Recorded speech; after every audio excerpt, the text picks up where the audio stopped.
Good morning, everyone, and welcome back to the farm.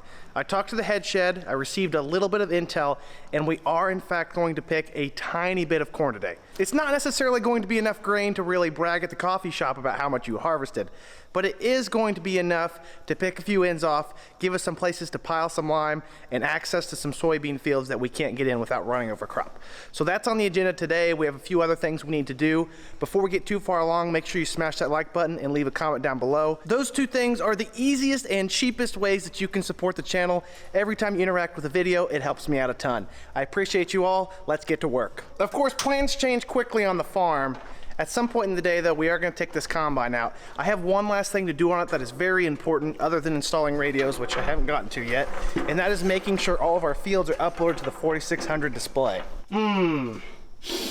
That new combine smell. You can make this into a candle. One major difference about this 4600 Gen 4 display versus the 2630 that we use in the S780 or in a planting tractor or in one of our 9460Rs is that there's no place on here to manually upload files and fields to get them into your system. The way you manage it on these displays is through the good old internet.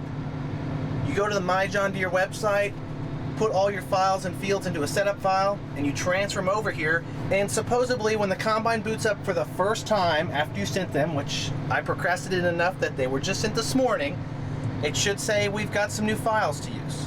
It might be helpful to get rid of the interference from the barn. I guess the first step in applying the data is to make sure that it was actually transferred to the dome. Fields and boundaries, client. Well, it looks like we don't have anything as of yet. We just got satellite signal. Oh, there we go. Received files, 1. Files not imported, 1. Beep, bo, bop. Imports received. Oh, I guess maybe there is a USB drive option. I didn't know that. It is a setup file. Next. Seeing as this is being transferred wirelessly, all I can think of is the dial-up internet sound. And there we go.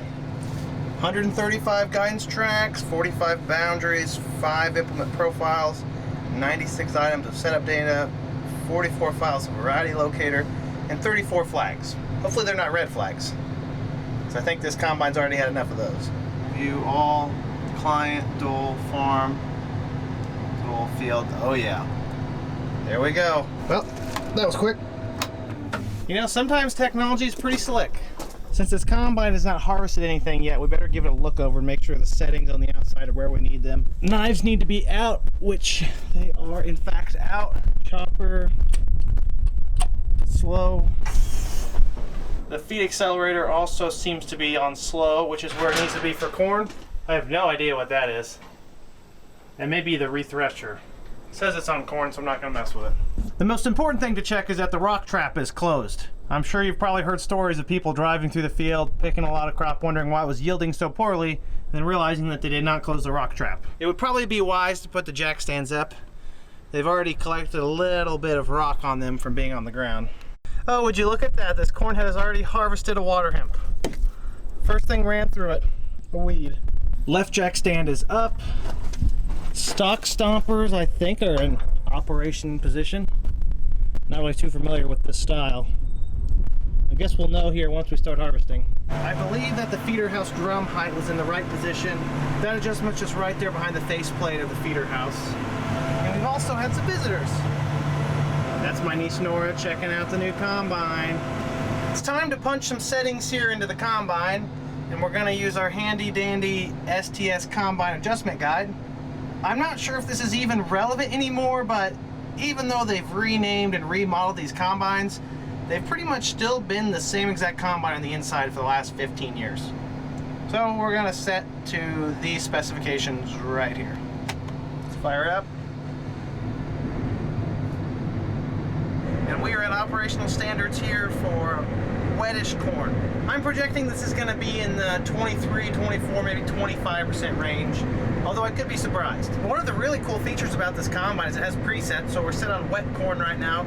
I click that, I can go to dry corn, let's say. It'll change the settings to dimensions that are more appropriate for harvesting drier corn, like 15, 16, 17%. Let's make sure the corn head runs right.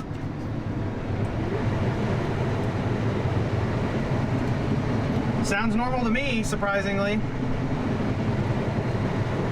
Hopefully that noise was just a one-off thing, won't happen again. I guess if we're getting ready to harvest, I should finally take off this delivery paper that has Bill Farms on it. It's kind of neat to see. There you go, it showed up with our name on it.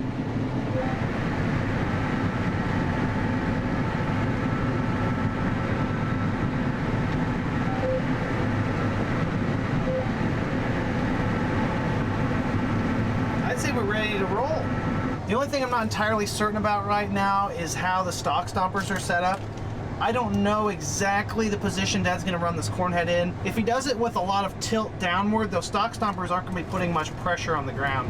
Not that having the stalk smashed from those stompers right there is really do or die, but we were very adamant last year after looking at our harvesting results that we wanted to add stompers to every row to help kind of speed up that residue breakdown. It would make the field smoother, reduce wear on the tires, all of that. Now I'm just kind of mentally preparing myself to explain all of the features here on the command rest to my dad, give him kind of a rundown on what you need to remember, what you don't need to remember. By no means am I saying he doesn't know how to run a machine, but he is gonna have some challenges with all these ergonomics. Chris and Jeff are working on shutting up a few more bins here at the main farm. We're gonna set an auger soon. Dad's hopping in the combine. He's gonna jog down the road and we're gonna get our toes wet. This could either go very well or very poorly. I'll let you know. Those darn farmers always hogging up their road with their big combines and tractors. Very inconsiderate. My oh my, how the tables have turned. The grain car guy is waiting on the combine guy. This seems like a pretty significant moment in history, except for the fact that I'm not here with the grain cart. I'm here to help the combine operator figure out the combine as we pick this first through. Any guesses on moisture out here? There is some replant. Not much green left in the plant. I believe it's probably 111 to 112 day corn if I had to guess. Fungicide applied, planted second week of April. My money is on 24% if I had to guess. We're only going to be picking a tiny amount of grain right here. We're just opening up this lane with one more pass so we can get to the bean field in the middle. We'll probably cut the beans before we pick this corn, and we don't want to run over any unnecessary amount of crop here. It doesn't exactly make sense. We have a small cornfield here. In the middle to the north, we have a bean field. And on the north side of that, we have another cornfield. I've been trying to convince my dad for years to put them all in the same crop rotation, but he doesn't seem to listen. You know what they say about old dogs and new tricks, though.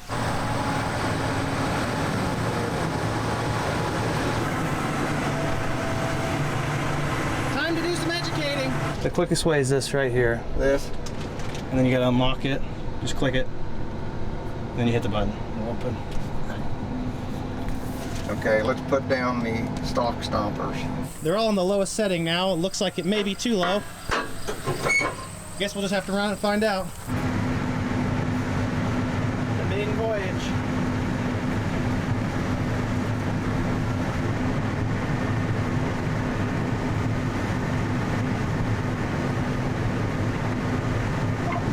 .218. 24% moisture. I wouldn't trust the yield yet, though. I think it's a little premature, especially because it's not calibrated. That's it for this field. The lane has been widened.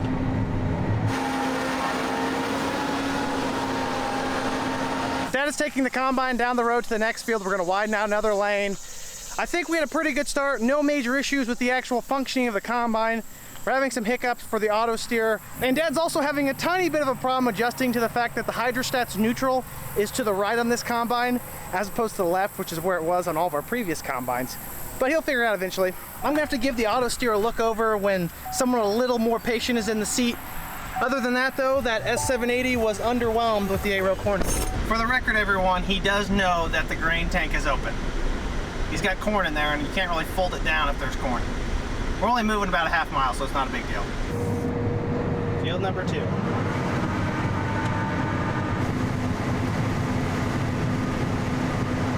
Another lane widened. We're getting prepared to put that corn that's in the hopper in that 10-wheeler, weigh it, and then put it in this bin.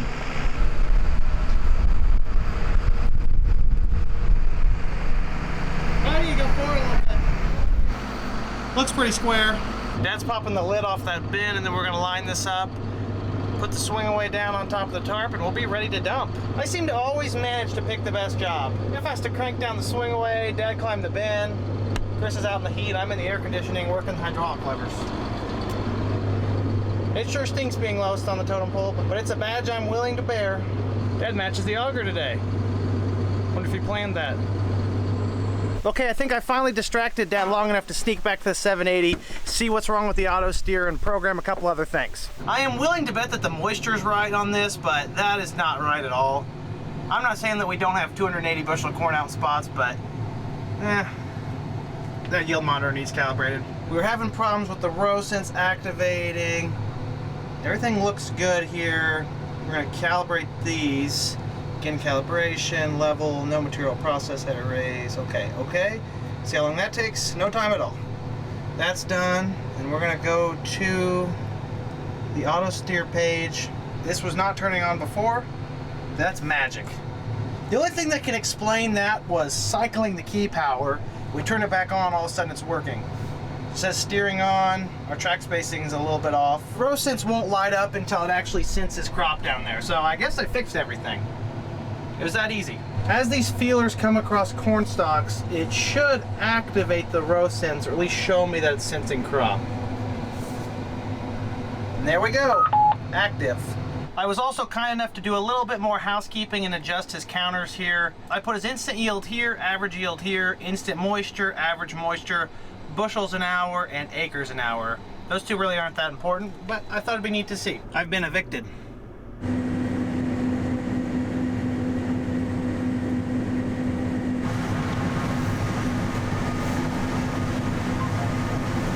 This is another different cornfield than the one we were in earlier. It is just across the road.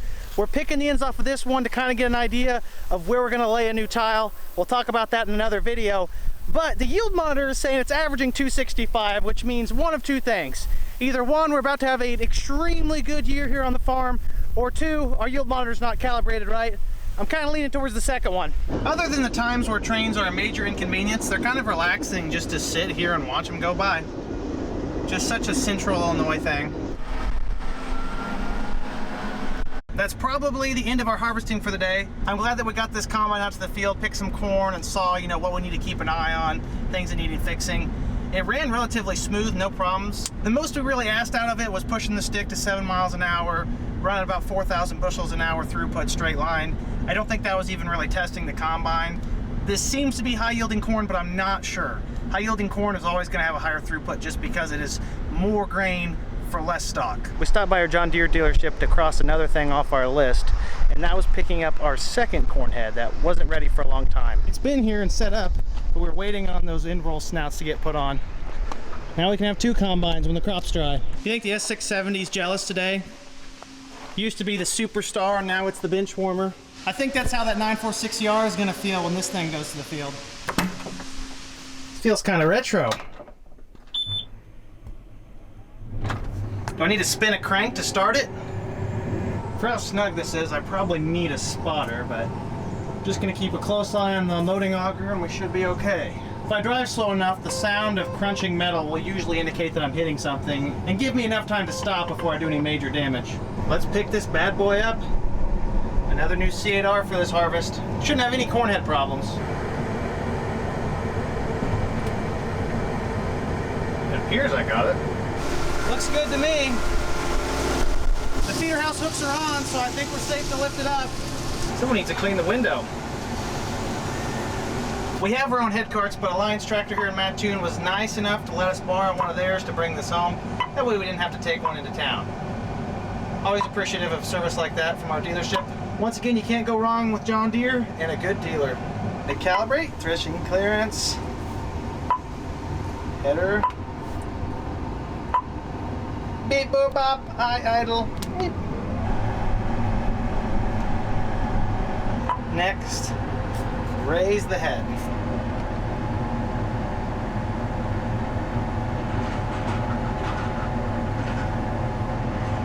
Calibration complete. That was a lot easier than the Draper. Oh, there's another one. I was doing a little dance. Do a little dance. Make a little love.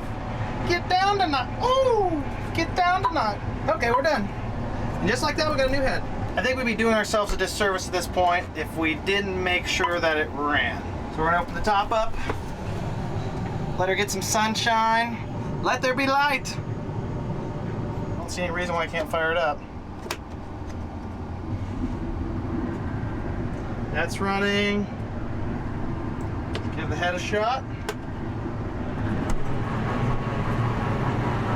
Everything sounds good.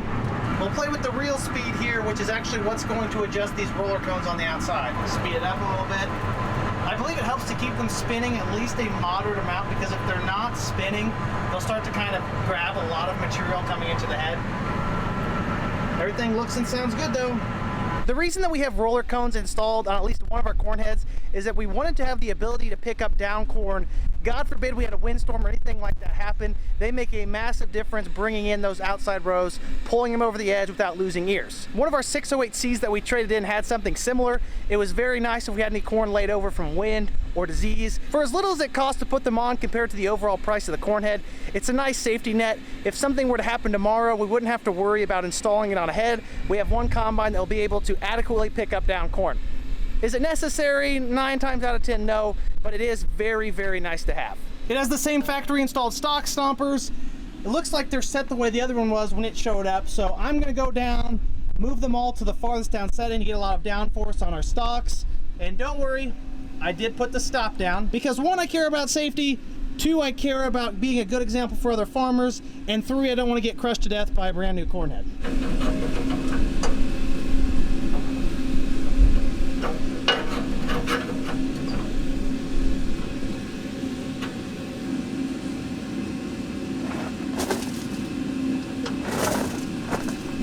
Ow! Who put that there? Ooh, shop floor's a little dirty. Need to get a broom out here, clean it up. Oh no, you forgot one. Essentially, we have 2 combines ready to go to harvest some corn. But we don't have any more corn to harvest today. There's a chance of rain tomorrow. Speaking of rain, that kind of looks like some H2O in the sky right there, ready to come down. I am getting a little concerned because it hasn't rained in the last couple days. Very unusual for this year. Usually we've had a rainfall every 3 or 4 days. I think we're on 4 or 5 without anything now. It wouldn't be the worst thing to happen because all of our soybeans that are maturing will really benefit from a rain. It usually evens out that progress across the canopy, gives us a pretty even slate across the field as opposed to green spots and yellow spots and brown spots. So I'd take a nice 1/2 inch rain. It's dry enough on the ground that it really isn't going to slow us down. Not going to have much of an effect on the corn crop. Probably pick up a little bit of moisture on the bean crop, but it'll dry out when it's 90 degrees all next week. I have one last thing to do with our combines in the grain cart, and I think I'm done for the year in terms of preparation, unless of course my dad, the boss, gets in there and screws up the screens a bunch, which is not unlikely. But the last thing I'm going to do is install some Midland radios and all 3 of these. That way myself, the grain cart operator, and our 2 combine drivers can communicate flawlessly. I somewhat integrated them into our lineup last year, kind of towards the end of the season. I didn't really get a lot of time to put a lot of thought in it and get everything organized the way I want. I'm going to take care of that right now. I think it's going to be very nice for me as a grain cart driver. I don't have to wait on a phone call, and I don't have to decipher a bunch of hand signals. Unless, of course, my dad refuses to use the radios, which is not unlikely, just like the screens being messed up. But hey, that's what it's like working with your dad.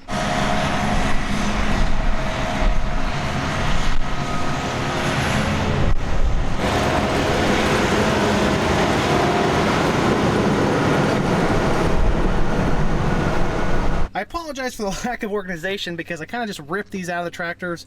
I'm kind of going to decipher through it right now. As the lifeblood and the glue that holds together our corn harvest logistics, I think I am deserving of the 40-watt radio. So we'll set that aside for my tractor, and we'll give the 15-watt radios to the combine operators. Let's go put them in. This looks like a good place to mount my radio.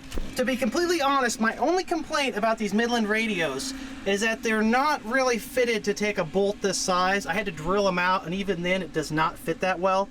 Maybe it's just me not using the right hardware to do this, but I really like to be able to just attach things to the post in these tractors and combines. This works. It's not the most convenient, but this is a very minor setback in the overall scheme of things. Doesn't take me long to attach at all. It ain't be the right size bolt. No, it's not. Did Deere change their bolt sizes? Those savages. Okay, well, I scoured our bolt bin and I couldn't find any bolt that would thread into that, so I don't know if it's fine threaded or what. So the brackets are gonna have to wait on this combine. Deere has actually done us quite the service in here and put a coax attached to the roof right here in the cup holder. All I gotta do is hook that up to our Midland radio. Then I have to go on the roof, hook up an antenna. We'll be good to go.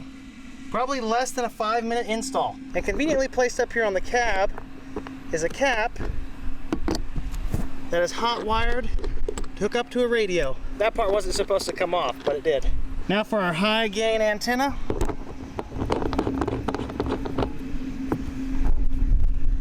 It took me longer to climb up on the cab than it did to install that. And that's all it takes. Other than getting the mounting bracket on the inside figured out, this should be good to go.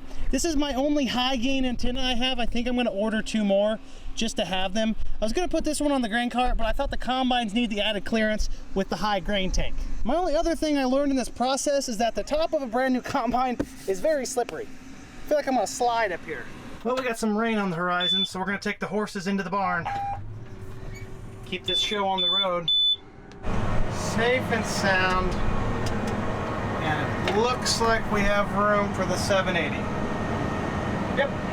It's getting close to quitting time, and these bolts that I'm trying to mount the bracket with are really giving me fits. So I think I'm going to have to postpone this project for another day. I just need a shorter bolt. Deere doesn't make anything too simple. If you had all the right parts on hand, this is a 5-minute project at most. I'm not super experienced with this, and I guess there's a little bit of a learning curve. Those 2 10-wheeler loads of corn ended up in our shivers bin here at our main farm.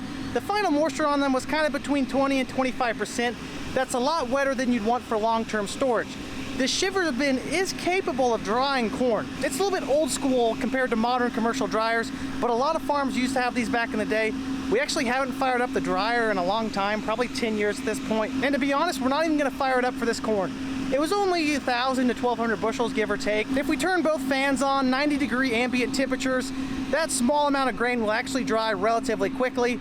I'm not too worried about storing it, but if we were going to pick a lot of corn in that 20 to 25% range, we would have to dry it down to store it. That is definitely part of the reason that we didn't harvest any more than we did. Thanks, Mother Nature, for finally cooperating with me.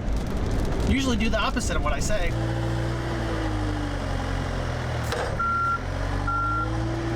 Pile in some limestone.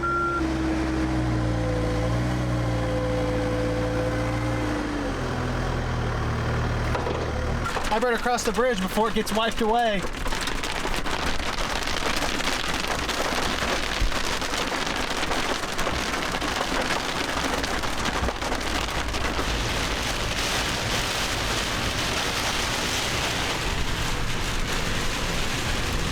Okay everyone, I think that's enough farming for one video. We've got a little bit of a storm moving in. It's raining to the north. It's exactly what the doctor ordered. A little bit of rain to even our beans out, speed up the process. Harvest will be coming very quickly.